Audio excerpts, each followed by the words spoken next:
everybody, another episode of What We Read, That's where we talk about some of the books that we've read fairly recently. I'm going to kick things off by talking about The Sound of Stars, which is by Alicia Dow. I bought this one last year. It is about Ellie Baker, who is one of the teenage survivors of an alien invasion on Earth. And she has a major secret, which is that she's keeping a library of books in the Elori controlled center that she lives in. And this is obviously against the law and could get her killed. Right. And one day, a Elori commander named Morris finds out about her collection, but he can't help but feel drawn to her and to the human art, such as music and books. And so these two end up teaming up in an unlikely way because Morris has a plan to save humanity and they have to make a cross-country road trip in order to complete it. This story was interesting because it does play into a lot of the typical sci-fi tropes when it comes to alien invasion stories. I really liked that there was an emphasis on the creativity of humans, like through music and art. I thought that was really interesting, and for me, I love that that added a lot of heart to the story as well, because you can see a lot of human history and human emotion in these different types of creative experiences, and both Morris and Ellie take advantage of that while they are also committed to this road trip filled with danger and action and secrets and shenanigans. It was pretty fun to read this story. While I didn't feel emotionally connected to either Morris or Ellie, I did enjoy the plot for what it was. I didn't mind being swept up into the actual events that were occurring in the story. And the only thing that I have to criticize about it is the ending, because it feels unfinished. And I'm not sure if that was a deliberate choice on the part of the author, because this story is not about getting a resolution. It's about the journey towards the resolution. And while I appreciate that, a part of me was like, but I would like to know how it actually ends though. There you go. So, do I recommend the story? I think a lot of people will like it. I just feel like you should go into it knowing that maybe it's not going to resolve in the way you think it will. And a lot of the first half is a lot of setup for the second half, so it's a little bit slower in terms of what goes on. It was fun though, and I'm glad that I finally got around to reading it. I do think that it was the kind of sci-fi that I do tend to get drawn to, so that was another factor in the, me enjoying this story. The next book I read is one that my friend Rachel picked out for me to read. It is The Shadow of the Wind by Carlos Ruiz Zafón. I know a lot of people have read this and really, really liked it. The premise is that this story is set in 1945 in Barcelona, so the war has just ended. We follow Daniel, who has just lost his mother and is still grieving. He finds solace in a book called The Shadow of the Wind by Julian Carax. And once he's finished the book, obviously, what do bookworms tend to do? We try to see if the author has written anything else. And in his search for other works by Carax, he realizes that someone is systematically going around and destroying any other novels, any of the books or copies of his work that exist. And this, his innocent investigation into the other works of this author ends up drawing him into a much larger story that involves murder, madness, and mystery, and it is fascinating. This is another book where I was initially intimidated because it seemed like it would be the kind of story that is a bit dense in the telling, and while it does sort of require your full attention while reading it, in the sense that for me at least, I just had to be very deliberate about the time I spent reading this story. It's also super compelling. You can't help, or at least I couldn't help, but get swept up in the drama of the story. I liked seeing all of the elements sort of be revealed and unfold and connect to each other, and it was just so interesting. This is another one of those stories where the characters in it I didn't personally connect to, but it was very fascinating to see how they would all end up relating to one another and playing a part in this story. So, very intriguing. I can see why so many people love it. I really enjoyed it as well. I think it is definitely worth reading at least once. I don't know that I'm going to be continuing on with the series, because I do know that there is at least 2, I want to say, books that follow this one, but this one works really well as a standalone. It kind of wraps everything up at the end of this book. There is a bit that's open-ended, but it's not open-ended in a way that feels unsatisfactory. It feels pretty much like a chapter has been completed in the story. So I'm glad I finally got around to reading this one this year. Can definitely see why Rachel loves it and why other people love it, so glad I picked that up. Cool. Alright, your turn. My turn.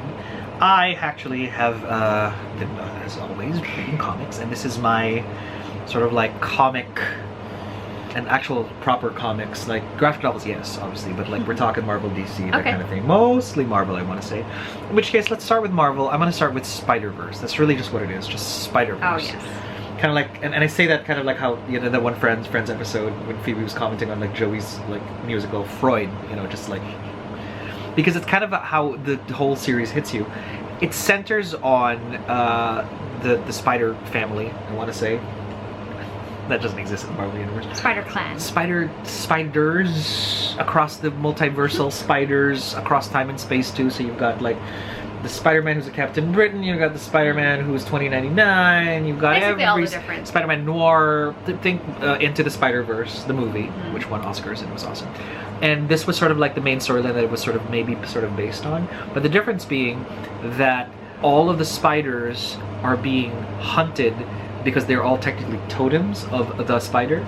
These totem hunters eat said totems. So they just basically go to every reality and go hunt, eat each Spider-Man or person or pig or whatever spider. Not a good time to be a spider. Not a great time to be a spider. And they've been systematically wiping out all of these spider folks, leaving them no choice but to band together as a giant spider army to make it stop. And as I'm saying this, it's already tiring me out because not only is it kind of a stretch for me, and again, some people may have loved this thing and it's great, but there's a reason they didn't use this for the movies the way they would take, I don't know, Civil War and sort of like use that. At least Civil War, the central conflict is Captain America versus Iron Man. Yes. Will they register? Will they not register? Cool concept. Awesome. This is like we're eating spiders. Like I don't. And then just when you think the series is done, this omnibus collection ends with every other sort of like spin-off side story that happened concurrently to things. So I was like, oh my god, we're back here all over again, and we're revisiting this entire sort of broken timeline. Which is funny because I just sort of recently finished the main arc of the Venom sort of like King in Black sort of series, Did you like where that it's actually better. I didn't even like Venom. Like, I don't hate Venom. I just usually... But you don't love I tend to lean more towards, like, Peter Parker than sort of, like, the Venom, like, verse and whatever. Even if I will forever love symbiotes more than actual Spider-Man. It's just the characters in one. And so this was actually a little bit more compelling. Story-wise, plot-wise, more apocalyptic, certainly. So not my cup of tea, but if you're a Spider fan, I think it might be cool because look at all of them spiders. So that's the only thing that you've got. All right, moving forward, I will give a shout out to Dungeons & Dragons Abraxis Wren of Eberron by Keith Baker. I love this. I love this so much. This is a graphic novel. This is a graphic novel set in the Eberron world of the Dungeons & Dragons, sort of like multiverse. And it focuses on Abraxis Wren, who's kind of like an elven Sherlock. Okay. And by Sherlock, I'm talking about super narcissistic, you know, kind of like very hyper intelligent, has like a sort of like a minion, Watson type person. His minion isn't exactly sort of like, oh, Mr. Holmes. No, it's like he's a dwarf, and he's just like, let's. Mr. Holmes.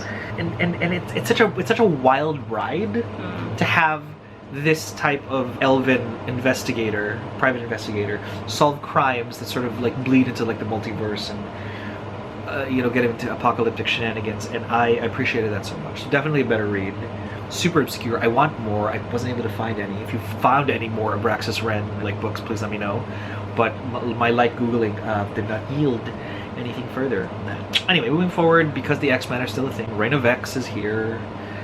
It's post X of Swords and post Dawn of X, and it's just, you know, all of these new teams sort of like coming into fruition. I don't want to stay too much on it because it feels more like a transition than it is a new landmark kind of thing. And it's a continuation of different sort of story arcs of what will happen now that the X-Men are, that the mutants are a nation.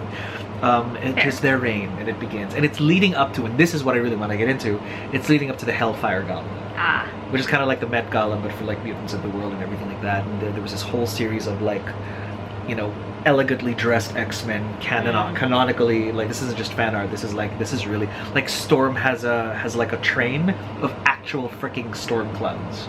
Ooh. That's part of the outfit. Like, she has like a shawl and train of actual clouds with like little lightning things. It's just, I'm like, that is hot. So that's what this is sort of leading up to, because the Hellfire Gala is said to, and I've been mildly spoiled already, is said to unveil something to the larger world. Okay. Right? And has invited very metas, like Kevin Feige's in there, random, like Eminem. There's lots of like celebrities that have wound their way, because it's the MetLife, you know, it's the gala, right? But it's the Hellfire Gala. So hosted by Emma Frost herself. So that's kind of cool. And finally, this must be like the 4th time I've reread this, X-Men Red. Oh yeah, you've read that one. Prior to Krakoa, this is when Jean finally came back to life. And most of the reason I love this is because of Honey Badger. And I've showed Alexa, I was like, God, how cute she is. I love Gabby Kinney. She's easily the best X-Men character for me personally in a long time, because she's just this tiny little ball of hope and enthusiasm and murder, and she's good at it. She's the best at what she does by her age bracket, I think. Name other, like the only other girl who has the same body count is probably Hit Girl, and she's infinitely nicer. Hit Girl's kind of like this potty mouth alpha male type, you know, kind of sweary. Meanwhile, Gabby has like little barrettes, and she has like a little Wolverine named, I forget Wolverine's name, but she has a pet Wolverine, and she just loves, like, you know, stuff, and she makes like fun quirky things. She just loves Jean so much as well, and vice versa. So it's just a lovely family piece. A little preachy. I think they went way too hard on the, like, I wouldn't call it virtue signaling, but what do I know? But it's a little on the it's got the same energy as the most recent Doctor Who like seasons, where it's like, okay, we're gonna weaponize the truth. I'm like, all right, Jean, you do that. So while I think from a plot perspective, Tom Taylor did a great job, even balancing the side characters, just it was a little heavy-handed for me in terms of a direct response to our times, and I'm just like, all right, okay, not against it at all. It's just it's such an interesting move. So that's my deal. Okay, the next book that I am going to talk about is One Last Stop, which is by Casey McQuiston. You might recognize this author's name because they wrote Red, White, and Royal Blue. Okay, One Last Stop is about August, who has just arrived in New York City, and she's pretty much dead set on proving that life is not like the movies and that she's fine on her own. But she didn't count on having quirky roommates who quickly become a found family to her, or the girl on the train that she starts to develop a crush on, only to discover that said girl, aka Jane, has been trapped on the Q train since the 70s. So that's basically the premise of this book, and it was so much fun to read. While I love it in a different way from RWRB, I do feel like the thing that stands out the most to me about it is the fact that McQuiston really captured what it felt like to be in New York City in your early 20s. I think a lot of the experiences, a lot of the emotions that the characters feel, and the things that they go through, they felt very relatable, especially as someone who also was in New York in her early 20s. That was really fun to see reflected on the pages, and I like seeing different elements of like this city, these boroughs that I love so much, reflected there as well. I did enjoy the characters. They're a quirky bunch, they're eccentric, and they have very strong personalities, and while it does make them feel a little bit more like caricatures than real people sometimes, it was still quite enjoyable to me. It's funny because the romance is actually not a big factor for me in this story. It wasn't a big factor in my enjoyment. In fact, if anything, it was probably like of the three things I just mentioned, it's probably like the third thing that I would think about. But yeah, I actually listened to this one on audiobook, and Natalie Naudus was the narrator, and she did a fantastic job bringing everyone to life with her voice, and I just really enjoyed this book. It was one of the books that I read this year and just really felt connected to and loved, despite the fact that, you know, the characters were not the big thing for me. It was more like the feel of the story itself that really resonated with me. But yeah, I would definitely recommend checking out One Last Stop, especially if you loved RWRB. I think it is another, you know, feather in McQuiston's cap, and I look forward to seeing whatever she has coming out next. The last book I'm going to talk about, full disclosure, this author, I have been friends with her for some time. We met because of her being part of one of the biggest book communities when it first started, and me obviously being a blogger, now also on BookTube and Instagram. And the book is Fresh, which is by my friend Margot Wood. This story is about Elliot McHugh, who is an incoming freshman at Emerson, and it's basically chronicling Elliot's years of freshman there. And this takes a bit of inspiration from Emma, but also from Margot's own experiences at Emerson, and it kind of shows. I was telling Mackie that when I read this, like, I could not unsee this character being so similar to Margot in terms of their expressions, how they act, like the things they say and how funny they are and how personable they are. It felt so much like Margot to me, and a lot of it that I was just like instantly reminded of her the entire time I was reading. I was very entertained. This is the kind of story where, you know, it kind of calls, or invites the reader to like think about their own experiences as a freshman in college, if you're already done with it, or maybe, you know, relating to the experiences as an incoming freshman or a freshman currently in college. It was just very fun, and it felt very true to how Margot would tell a story. I do feel like it would translate perfectly to film because it felt really cinematic. It felt almost like it could already be easily made into a screenplay and then put on screen. I love the shenanigans that Elliot got up to, whether of her own volition or because it was imposed on her in her freshman year. She went through a lot of stuff. And I do think that even though it was very different from how my freshman year in college went, it still, you know, had the hallmark emotional beats of that experience, and I genuinely ended up enjoying this one. Had a lot of fun, so congrats, Margot. Congrats, Very Margot! excited for you.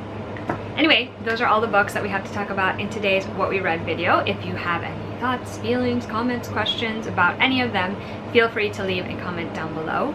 If you want to see more content from us, like, subscribe, check out our other links, and we will see you guys in a new video soon. Bye!